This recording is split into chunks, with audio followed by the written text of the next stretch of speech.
इंसानों के दरमियान पाए जाने वाले तमाम रिश्तों में सबसे अजीम रिश्ता माँ और उसके बच्चों के दरमियान होता है। वो माँ जो पैदा होने से पहले ही बच्चों के लिए तकलीफ़ें बर्दाश्त करना शुरू कर देती और जब तक इस दुनिया में रहती है तब तक वो अपने बच्चों के लिए कोशिश करती रहती है कि किसी ना किसी तरीके से उसकी ज़ात से अगर कोई फ़ायदा पहुंच सकता है तो अपने बच्चों को ज़रूर पहुंचाए। इसीलिए इस्लाम में माँ का दर्जा बहुत ऊंचा है। यानी अगर आप अपनी माँ को या अपने बाप को प्यार से मोहब्बत से एक दफ़ा भी देख लें तो उसका अजर व सवाब कई गुना ज़्यादा है। अल्लाह ताला उस पर भी अजर देते हैं। माँ के पैरों के नीचे जन्नत कहा जाता है। यानी इससे मुराद ये हरगिज़ नहीं है कि माँ के पाँव उठाओगे तो नीचे जन्नत होगी, बल्कि उसकी खिदमत को मशरूत किया गया है, उसकी ताबेदारी को मशरूत किया गया है कि आपने उसकी खिदमत भी करनी है, उसकी ताबेदारी भी करनी है, उसकी कही हुई बातों को मानना भी है। तो अल्लाह आपसे खुश होंगे और दुनिया में भी आपको अजीम रुतबे अता करेंगे और मरने के बाद भी आपको एक बेहतरीन मकाम पर पहुंचाएंगे। माँ वो नेमत है कि जिसके पास नहीं होती उससे पूछिए कि माँ क्या चीज़ है। लेकिन ये सब चीज़ें सब जानते हैं भाई, सब जानते हैं, सब जानते हैं। माँ अजीम है, माँ का मर्तबा बहुत ऊंचा है, माँ के पैरों के नीचे जन्नत है, माँ की खिदमत करनी चाहिए, माँ का कहना मानना चाहिए, ये सब कोई जानता है। लेकिन कोई ये भी जानता है कि माँ को भी जानना चाहिए, माँ को भी जानना चाहिए कि वो आपसे क्या चाहती है। जब माँ आपके पास हो, आपका बाप आपके पास हो, तो ज़रा ये सोचिए कि जब आप छोटे होते थे तो वो बग़ैर कहे, जब आपकी ज़ुबान भी काम नहीं करती थी और आप बोलना भी नहीं जानते थे, वो आपके एक्सप्रेशन से जानती थी कि मेरा बच्चा तकलीफ़ में है, या मेरे बच्चे को भूख लगी है, या मेरे बच्चे को कोई चीज़ चाहिए। तो आप भी तो इंसान हैं, आप भी अपनी माँ को इस तरह से जज करें। जब आप बड़े हो जाएं और आपकी माँ उम्र के उस हिस्से में चली जाए कि जब वो ज़ईफ़ हो जाए, उस वक्त पता चलता है कि आप अपनी माँ को कितना जानते हैं।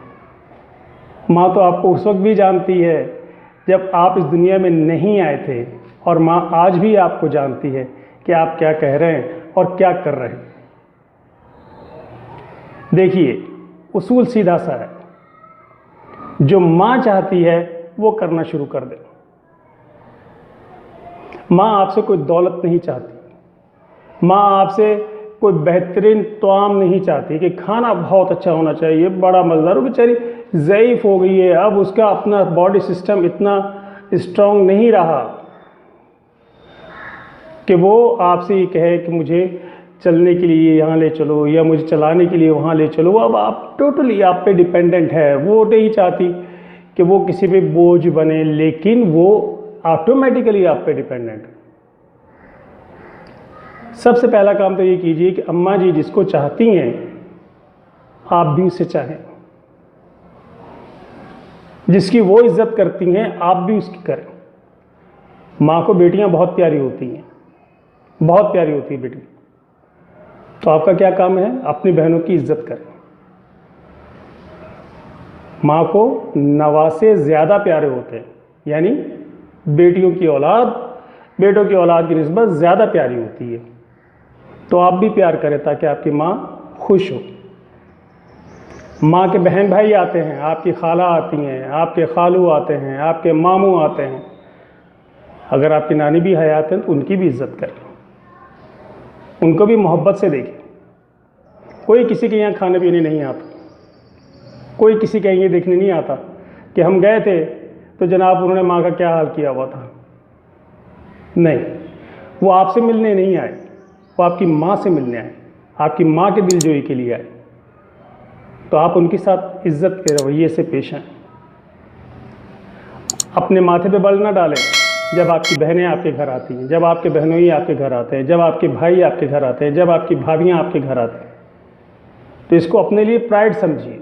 ये माँ एक तोहफ़ा है आपके पास, ये अल्लाह ताला की एक नेमत है आपके पास। इस नेमत को आप नाराज़ ना करें सिर्फ ये कह देने से कि इसके पैरों के लिए जन्नत है। मैंने तो उसको एसी का वाला कमरा दे रखा है अम्मा जी को, बेहतरीन बिस्तर दे रखा है अम्मा जी को, मैंने बेहतरीन कपड़े दे रखे हैं अम्मा जी को, डॉक्टर भी एक स्पेशल आता है अम्मा जी को देखने के लिए। बहुत अच्छी बात है, बहुत अच्छी बात है कि आप ये सब कुछ अफोर्ड कर सकते हैं और आप ये कर रहे हैं। ये सब आप जिस्मानी राहत दे रहे हैं अपनी माँ को, लेकिन रूहानी राहत आप नहीं दे रहे।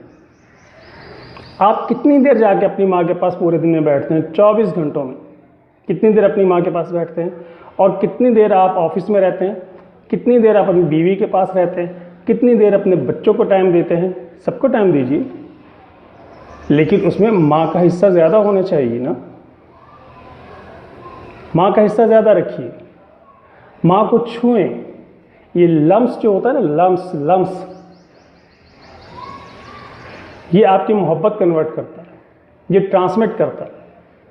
जब आप किसी को छूते हैं तो वो आपको बता देगा कि आप उसको किस तरह से छू रहे हैं। माँ को अपने सीने से लगाइए, कभी कभार माथा चूमिए, हाथ चूमिए, डेली चूमिए, ताकि उसे ये महसूस ना हो कि मैं अब बेकार हो चुकी हूँ, मेरी किसी को अब ज़रूरत नहीं है। ये एहसास इंसान को डिप्रेशन में लेके जाता है। अपनी माँ को डिप्रेशन से बचाना है, अपने बाप को डिप्रेशन से बचाना है, बड़ी बहन है उसे डिप्रेशन से बचाना है। जो आपके घर में आपकी जिम्मेदारियां हैं, अगर उसमें कोई आपकी वजह से डिप्रेशन का शिकार हो रहा है तो यकीन कीजिए आपकी कमाई किसी काम की नहीं।